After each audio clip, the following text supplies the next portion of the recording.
Assalamualaikum warahmatullahi wabarakatuh. Kembali lagi di channel Lebung Berani. Baik teman-teman, di video kali ini saya ingin membahas seberapa pentingnya sih penggunaan aerator ataupun mesin penghasil oksigen di akuarium ikan mas koki kita, teman-teman.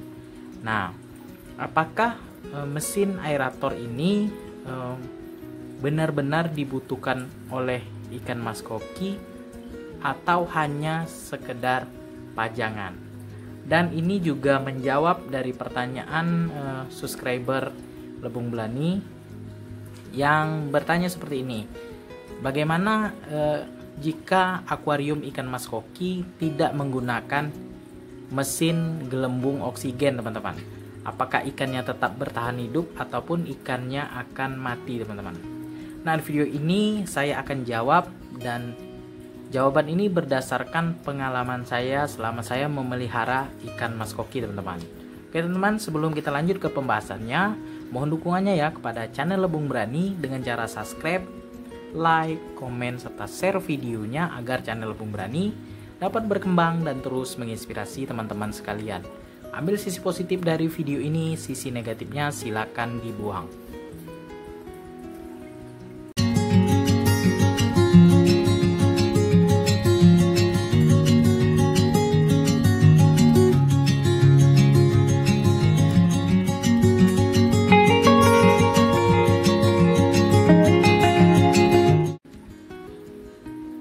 Baik teman-teman, kita lanjutkan ke pembahasannya. Pokok bahasan kita pada video kali ini yaitu seberapa pentingnya sih mesin penghasil oksigen atau mesin aerator untuk akuarium ikan mas koki. Nah, jadi subscriber saya bertanya, Bang, sebenarnya penting nggak sih kita menggunakan aerator di akuarium ikan mas koki? Kan banyak sekali para penghobi ikan mas koki sekarang beralih menggunakan mushroom. Nah, mushroom itu ya seperti alat yang diletakkan di atas akuarium dan menghasilkan pancuran air, dan pancuran air itu menghasilkan gelembung-gelembung udara yang kecil, teman-teman, kecil dan banyak. Nah, jadi para penghobi ikan mas koki banyak sekali menggunakan mushroom tersebut ketimbang menggunakan aerator, teman-teman. Nah, ada lagi pertanyaan ya, apakah jika kita hanya menggunakan filterisasi atau filter saja tanpa menggunakan aerator, apakah ikan mas koki ini tetap bertahan hidup? Nah, jawabannya tetap bisa hidup, teman-teman. Nah, ini saya akan jelaskan kepada teman-teman kenapa ikan mas koki tanpa aerator pun bisa hidup, teman-teman.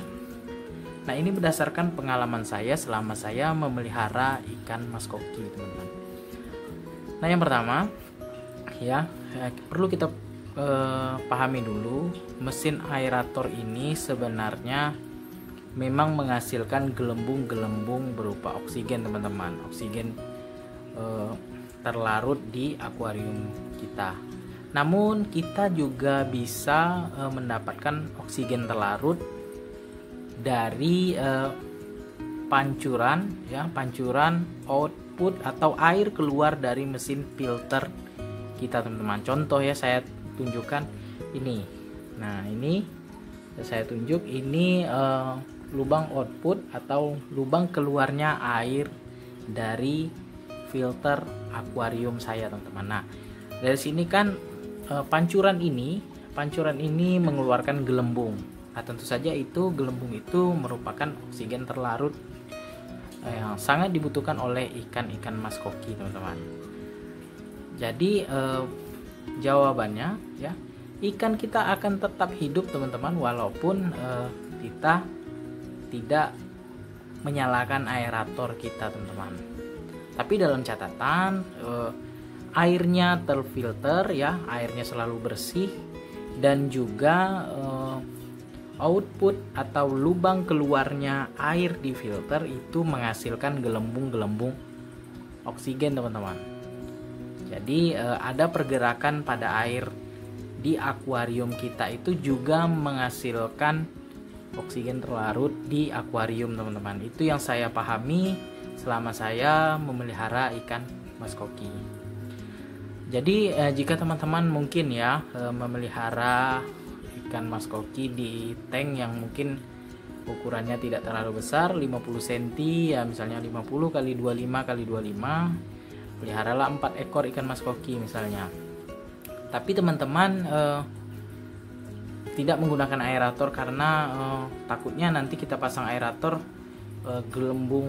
gelembungnya terlalu luas, teman-teman ya, di dalam tank akuarium 50 cm nya, sehingga dapat bukannya menjadi oksigen terlarut, malah berbahaya untuk ikan-ikan karena arusnya terlalu deras.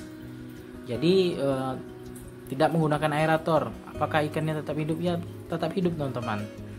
Tapi dalam catatan kondisi air terus terfilter, teman-teman ya, terfilter, tersedot dari power head, kemudian masuk ke filter, dan dari filternya kuncinya harus keluar output airnya itu mengeluarkan gelembung oksigen seperti punya saya ini, teman-teman.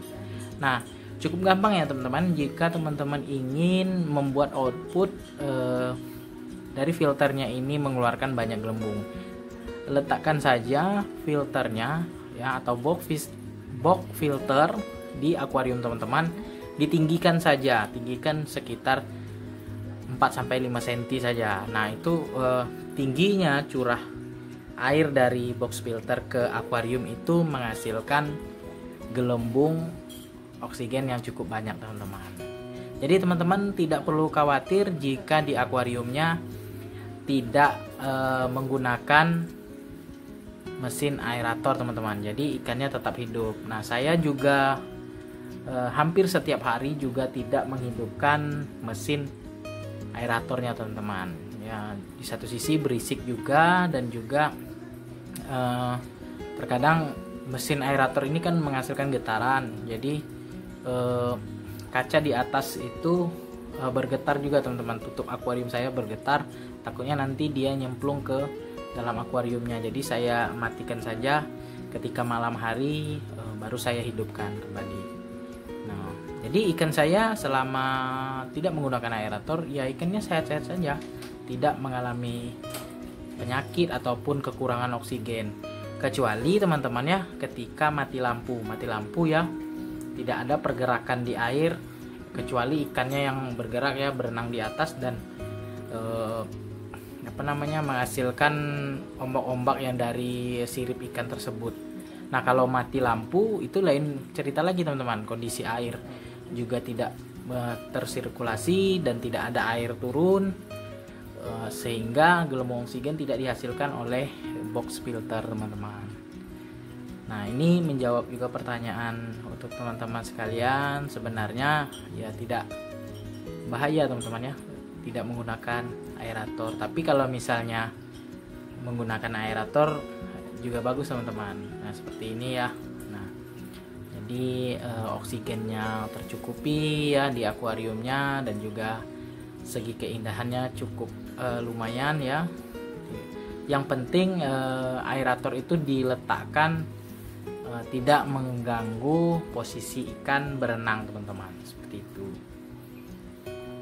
Dan juga jika teman-teman tidak mau menggunakan aerator, misalnya akuariumnya 1 meter, nah tidak menggunakan aerator tapi menggunakan mushroom, lebih bagus, teman-teman ya.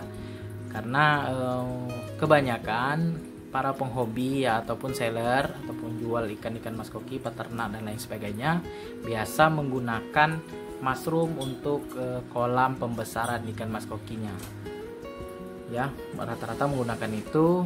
Dan biasanya hanya ya beberapa akuarium lah yang tidak menggunakan mushroom, yang lainnya menggunakan mushroom ya, teman-teman.